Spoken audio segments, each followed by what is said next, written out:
Today marks the 44th day of the partial shutdown of the Homeland Security Department, now the longest in history. So far, it has resulted in at least 500 TSA officers quitting their jobs, and sick-outs continue. Although officers are expected to be paid as early as tomorrow through an executive order signed by the president late last week. As for the funding impasse, Democrats want reforms to ICE and the president's deportation policy to be part of the bill before they'll agree to fully fund Homeland Security.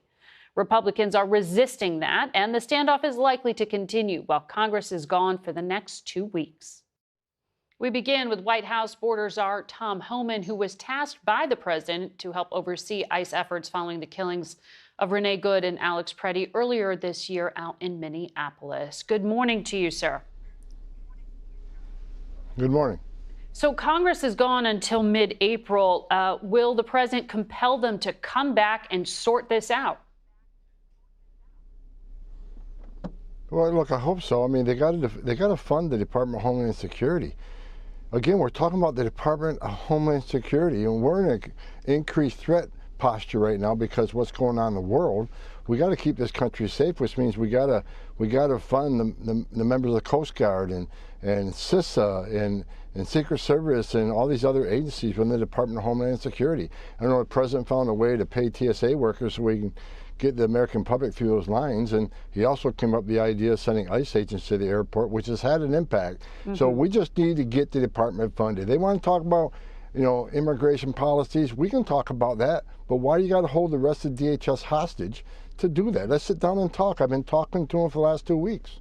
Yeah, but just to be clear, the president is not forcing lawmakers to come back to Washington now. He's going to wait until mid-April to do this? Look, and the American people hold Congress responsible. They're on vacation right now while tens of thousands of DHS employees aren't being paid. Right, but Republicans control both chambers. This is the president's party. The Democrats shut down DHS. They voted to shut down DHS because they simply won't fund DHS because they want to change ICE policies so ICE is less effective in the interior. Remember why we're here? We're here because the last 4 years of an open border, millions of people are in this country illegally, many public safety threats, national security threats, and we're out seeking them and arresting them, and they simply don't like ICE enforcing the law. They proved that last 4 years they didn't let ICE enforce the law. The bill that passed the Senate was bipartisan. And it did have a lot of the funding for the agencies you just laid out there. The issue was specific to parts of ICE, but it seems like the White House really didn't force your party to get in line here because that Republican-controlled Senate did pass a funding bill. The White House didn't get the House of Representatives leadership on board with that. In fact, the Speaker, Mike Johnson, said that bill was a joke. Why wasn't the White House able to get both heads of the party the president controls on the same page? Look, I've been up on the Hill. I've been in these meetings. I've met with lawmakers from both sides. This isn't a White House issue. This is the Democrats shutting down the Department of Homeland Security. So did you support the Republican bill in the Senate that passed? I support Congress opening up the entire government, the entire DHS, and not holding people in DHS hostage because they don't like immigration enforcement. You weren't on board with the Senate bill. I support opening up the entire government. I'm with the president. Okay. Well, I missed that. Say it again, ma'am. So you were not in favor of the bill that passed the Senate, which the Republican leader put forward. I got it. I support the President of the United States in getting DHS fully funded and operating. Okay, so tell me, so the President did direct DHS to use other pots of emergency cash to pay these TSA officers, and they're supposed to receive paychecks as early as tomorrow. Does that mean that the system's going to become unclogged? Do they actually have to show up to work to get paid? Yeah, I think it's certainly going to help because TSA agents have left the job because they got to, whether it's driving Ubers or finding other jobs so they can feed their families and pay their rent. So I'm hoping with this change that President Trump put in place with Secretary Mark Wayne Mullen, that more will come back to work. Until then, ICER will remain in airports to take those jobs to secure the airport and check identification and check exit lanes where people enter to access, do the jobs that don't require the enhanced TSA screening, so we can get more TSA screeners on the x-ray machines, open up more lanes. So ICE is there to do the job to get TSA screeners back to the line and hopefully open up more lines to get the American public through the airport. Okay. Well, there's like 500 TSA officers who have quit. Do you expect to be able to rehire them? I mean, we have some big events like the World Cup coming up in June. Are we going to have problems at airports for the foreseeable future? Look, we're going to continue an ICE presence there until the airports feel like they're in 100%, you know, in a posture where they can do normal operations. So if less TS agents come back, that means we'll keep more ICE agents there. The president's been clear. He wants to secure those airports, especially, as I said earlier, in an increased threat posture. We need to secure those airports. ICE is there to help our brothers and sisters in TSA. We'll be there as long as they need us until they get back to normal operations and feel like those airports are secure. Okay, so you referenced some of this earlier. The reason that we got to this political standoff is because of the differences between Democrats and Republicans on the policy part of this. And back in January, those two Americans, Renee Good and Alex Preddy, were shot during immigration actions. Democrats point to that and say, this is why they need to force change. We saw that letter you signed, and in it, you were very willing. You told lawmakers to expand the use of body cameras, to limit enforcement activities at locations like schools and hospitals, and require officers to identify themselves. So if you're willing to make those changes, what's the harm in legislating them? We already made those changes. But why not put that in law then? Matter of fact, the bill they're holding up right now actually gives $120 million to buy more cameras. I've already talked to them. They want to talk about policy and legislate policy. Look, if they want to change the law, change the law. We're enforcing laws they enacted. Well, they are trying to write new law. Give me one instance, and there's not one Democratic lawmaker can give me one example, a single one, where ICE arrested an illegal alien inside of a hospital.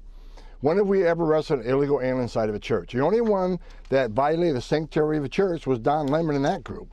No, we have not made those arrests. Even though we don't have a sensitive location policy, the men and women of ICE have common sense. They don't go into schools. You know, not want to make a caveat here. If you're a significant public safety threat and national security threat, you have no sanctuary. But they can't point to one instance where ICE has made arrests in those what they call sensitive locations. Well, but there was a policy change in January 2025 where the Trump administration said they weren't going to be, have their hands tied in terms of those sensitive locations. So that was a shift. Because as I said, a significant public safety threat or national security threat does not have a sanctuary in this country. We're going to find them, we're going to arrest them. However, you can't point to one instance where we actually went into a church and school because we tried very hard to wait for people to leave places. We arrest them in their home or arrest them in the community. We try very hard not to go in those sensitive locations because we know there's an issue there. So that's what I've been telling the members on the Hill. As far as body cameras, first thing I did in Minneapolis is bring many body cameras there so everybody had a body camera. There is a plan in place right now for CBP and ICE to go body cameras across the entire agency. However, the money to do that is sitting with the Congress fighting over the shutdown. Okay, well, one of the policy changes has to do with warrants, requiring specifically ICE to secure a judicial warrant from a judge before entering a home to make an arrest. And that would be a change to the current ICE policy of relying on some administrative warrants. Listen to the DHS secretary during his confirmation hearing. I said we will not enter a home or a place of business without a judicial warrant unless we're pursuing the individual that runs into a place of business or a resident or a house. So the secretary agreed to that change. When does that take place? Look, I think we're already in discussions on that. There are certain sections of law on the section I-205 where it's legally, you are illegally able to enter a home, and the 8th District Court has upheld that. But this is a discussion we're having right now. I talk to Secretary Mark Wayne Mullen every day, several times a day. We're talking with members of the White House. We're already working on all these policies.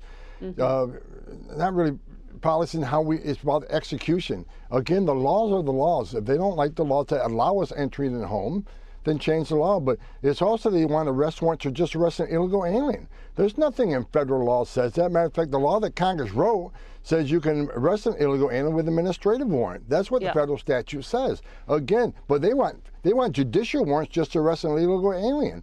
They're asking for changes in policy that's really about changes in the law. Again, if they don't like what ICE is doing, they can change the law. It's that simple.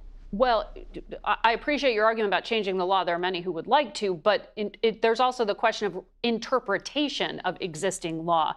And the acting ICE director, Todd Lyons, had sent a memo in May saying DHS counsel reinterpreted existing law to allow for agents to make arrests without a judicial warrant.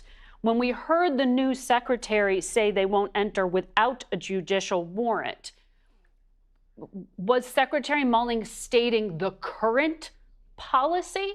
Are you changing the Trump policy going forward from where it was in May?